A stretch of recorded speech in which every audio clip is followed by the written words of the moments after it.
প্রায় 2.5 বছর পর ছেলেদের ফিফা র্যাঙ্কিংয়ে শীর্ষস্থান হারালো বিশ্ব চ্যাম্পিয়ন আর্জেন্টিনা।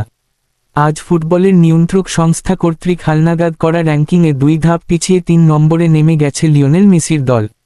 আর্জেন্টিনার অবনমনের দিনে 1 দশকের বেশি সময় পর র্যাঙ্কিংয়ে রাজত্ব পুনরুদ্ধার করেছে স্পেন। 2010 বিশ্বকাপ চ্যাম্পিয়নরা সর্বশেষ 1 নম্বরে ছিল 2014 সালের জুনে। আর বর্তমান বিশ্বচ্যাম্পিয়ন আর্জেন্টিনা র্যাঙ্কিংয়ে শীর্ষস্থানে অবস্থান করছিল 2023 সালের এপ্রিল থেকে। হালনাগাদ র্যাঙ্কিংয়ে বাংলাদেশ জাতীয় ফুটবল দলের কোনো উন্নতি অবনতি নেই।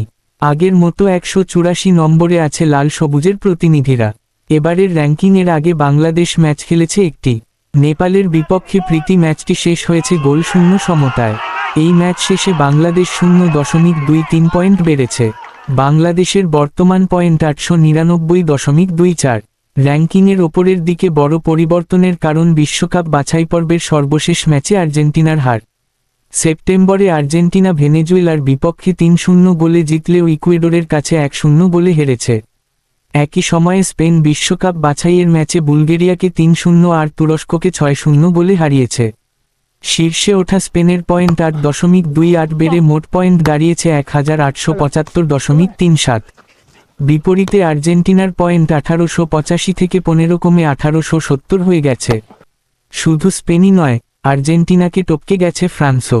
তবে 2-এ উঠে যাওয়া ফ্রান্সের পয়েন্ট আর্জেন্টিনার চেয়ে মাত্র 0.60 পয়েন্ট বেশি। আর্জেন্টিনার প্রতিবেশী ব্রাজিলও র্যাঙ্কিংয়ে পিছিয়েছে। চলতি মাসে বলিভিয়ার কাছে হেরে যাওয়া ব্রাজিল 1 ধাপ পিছিয়ে এখন 6 নম্বরে। 5 বারের বিশ্ব চ্যাম্পিয়ন ব্রাজিলকে হটিয়ে র্যাঙ্কিংয়ের 5ম স্থানে জায়গা করেছে ক্রিস্টিয়ানো রোনালদোর পর্তুগাল। ধন্যবাদ ভিডিওটা শেষ পর্যন্ত দেখার জন্য। লাইক, কমেন্ট আর শেয়ার করতে ভুলবেন না।